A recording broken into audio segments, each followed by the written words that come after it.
বাচ্চাদের সামনে কখনো এইগুলো করবেন না, তাহলে বাচ্চার চরিত্র নষ্ট হয়ে যাবে। কিছু মায়েরা আছেন তারা বাচ্চাদেরকে লালন পালন করেন, তাদের সামনে এমন কিছু কাজ করে ফেলেন যার কারণে বাচ্চার চরিত্র নষ্ট হয়ে যায়। খবরদার, এটা কখনো করা যাবে না। অনেক বাবারাও এটা করে থাকেন।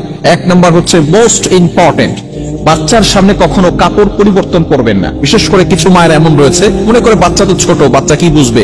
2 বছরের পরে বাচ্চাদের সামনে কাপড় খোলামেলা করবেন না। কেননা 2 বছরের পরে ক্ষুদ্র ক্ষুদ্র ছোট বিষয়গুলো বাচ্চার মনে থাকে, বড় হওয়ার পরে মনে থাকে।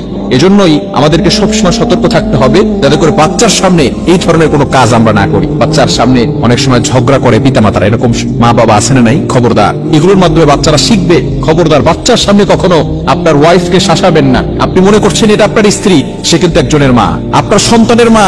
এজন্য অবশ্যই তাকে সম্মান করতে হবে, রেসপেক্ট করতে হবে। অনেক পুরুষ এটা বুঝেই না।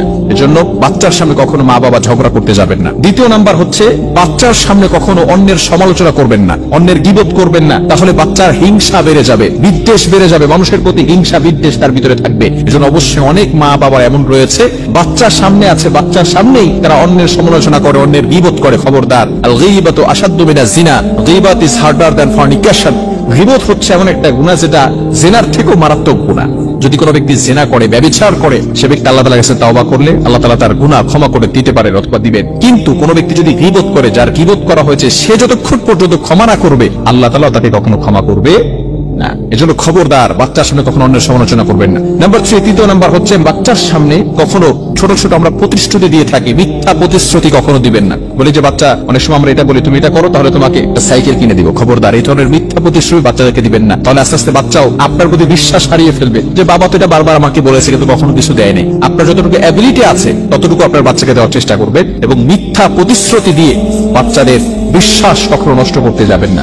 বিষয়গুলো খুবই গুরুত্বপূর্ণ বিষয়। আমরা বাচ্চাদেরকে লালন পালন করি, কিছু বাচ্চাদের লালন পালন করার জন্য কিছু আদব রয়েছে। মনে রাখবেন, শুধু সন্তানের পিতামাতার প্রতি দায়িত্ব বিষয়টা এমন নয়, বাবা মারও কিছু দায়িত্ব রয়েছে সন্তানদের প্রতি, যাতে করে এই সন্তান আস্তে আস্তে বড় হওয়ার পরেই সে ইসলামের পথে চলে আসে, সঠিক পথ সে চলতে পারে এবং সে আদর্শ শিক্ষা পায়। এগুলো কিন্তু অবশ্যই বাবা মার দায়িত্ব রয়েছে। অনেক সন্তানকে বাবা মা ছোটবেলায় যেভাবে ইচ্ছে সেভাবে লালন পালন করেছে, বড় হওয়ার পর এখন ফোন দিয়ে বলে, হুজুর আমার মেয়ে আমার কথা শুনে না, আমার ছেলে আমার কথা শুনে না। সে বিভিন্ন ভাবে বখাটা ছেলেদের সাথে চলাফেরা করে, আমাদের কোনো কথাই সে শুনতে চায় না। মেয়েদের ব্যাপারে বলে যে সে পর্দা করতে চায় না, টি শার্ট পরে ঘর থেকে বের হতে চায়, পর্দা করতে চায় না। মনে রাখবেন, ছোট্টবেলা থেকেই কিন্তু আপনাকে আদর্শ শিক্ষা দিতে হবে। ছোটবেলা থেকে আপনি আদব শিক্ষা দিবেন না, বড় হয়ে যাওয়ার পরে এরপরে কিন্তু আপনি মারধর করেও কিন্তু তখন আর ঠিক করতে পারবেন না। এজন্য অবশ্যই ছোট্টবেলা থেকেই আল্লাহ তাআলার কাছে দোয়া করা, রব্বি হাবলি মিনাস সলিহিন। যখন বাচ্চা গর্ভে আসবে তখনই দোয়া করা। ইব্রাহিম আলাইহিস সালাতু ওয়াস সালামের যখন সন্তান হয় নাই, ইব্রাহিম আলাইহিস সালাম আল্লাহ তাআলার কাছে দোয়া করেছিলেন, রব্বি হাবলি মিনাস সলিহিন, ও আল্লাহ আমাকে একটা নেককার সন্তান দান করো।